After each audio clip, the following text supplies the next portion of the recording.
ચોમાસું આસપાસ આવે એની આગાહી એટલે પ્રી મોન્સૂન એક્ટિવિટી તો શરૂ થઈ ગઈ. તમે કીધું એમ ઘણા બધા જિલ્લાઓમાં છૂટોછવાયો વરસાદ પડી રહ્યો છે. હવે આગામી થોડા દિવસ સુધી કયા કયા વિસ્તારો એવા છે કે જ્યાં વરસાદની સંભાવનાઓ છે?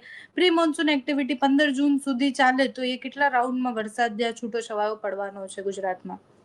15 જૂન સુધી તો પ્રી મોન્સૂન એક્ટિવિટી નથી ચાલવાની. અત્યારે જે આ પ્રી મોન્સૂન એક્ટિવિટી ચાલી રહી છે મોટાભાગે સૌરાષ્ટ્રના ગ્રામ્ય વિસ્તારમાં છૂટાછવાયા 28 તારીખ સુધી અસર કરશે.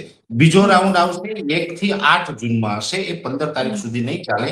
એટલે બહુ લાંબુ આમાં પ્રી મોન્સૂન એક્ટિવિટી ખેંચવાની નથી.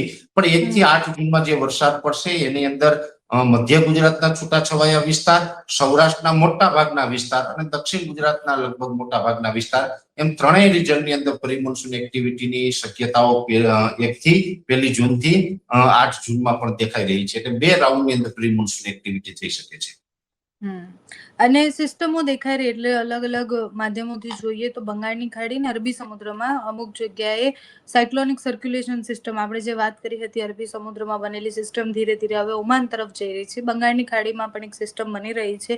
તો એ સિસ્ટમોની અસર કેટલી થવાની છે અને એ સિસ્ટમો વધારે મજબૂત થાય? આ વર્ષે તમે જેમ આગાહી કરી હતી કે આ વર્ષ જે છે વાવાઝોડાના વર્ષ અને સિસ્ટમોનું વર્ષ રહેવાનું છે, તો કેટલી કેટલી સિસ્ટમો બનવાની છે? કઈ મજબૂત સિસ્ટમ સક્રિય થાય એવી સંભાવનાઓ છે?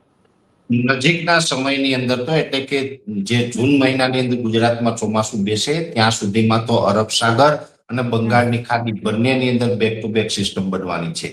જોકે અત્યારે અરબ સાગર અને બંગાળનું તાપમાન છે, બંગાળની ખાડીનું, એ પણ ફેવરેબલ કન્ડિશનની અંદર છે. એટલે કોઈ પણ સિસ્ટમ છે એ સાયક્લોન સુધી પહોંચી જાય ગમે ત્યારે તો એમાં કોઈ આપણે આશ્ચર્ય જેવી વાત નથી, કેમ કે અત્યારે કન્ડિશન જ એવી છે સમુદ્રી સપાટીની.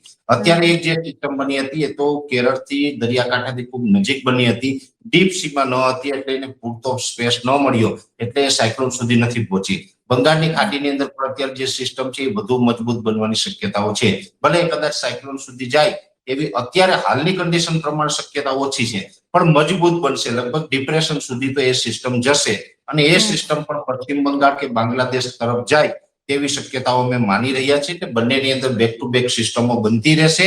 અને કોઈ પણ સિસ્ટમ છે લગભગ મારું માનવું છે કે જૂન મહિના સુધીમાં જો કોઈ મજબૂત સિસ્ટમ બનશે તો સાયક્લોન પણ એ બની શકે છે. તો એ પ્રકારની કન્ડિશન અત્યારે સમુદ્રી સપાટી ઉપર ચાલવાની છે.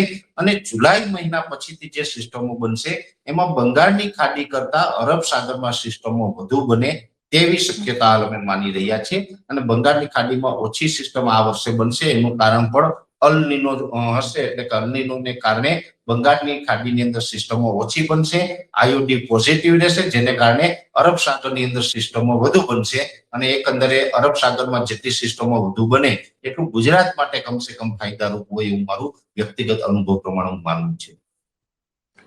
થેન્ક યુ સો મચ પરેશભાઈ, તમે જોડાયા, માહિતી આપી. અને જે રીતના પરેશભાઈ કહી રહ્યા છે એ પ્રમાણે ચોમાસું હવે કેરળમાં તો જલ્દીથી પ્રવેશી જશે, ગુજરાતમાં આવતા હજુ પણ વાર છે. આપણે રાહ જોવાની છે, ગરમીમાં અકળાવાનું છે, ઉકળવાનું છે, કારણ કે ગરમીમાં તાપમાન ઓછું થશે પણ હજી પણ ઉકળાટ જે છે એટલો ને એટલો રહેવાનો છે. પ્રી મોન્સૂનના ભાગરૂપે જ્યાં વરસાદ પડશે, છૂટોછવાયો વરસાદ પડવાનો છે.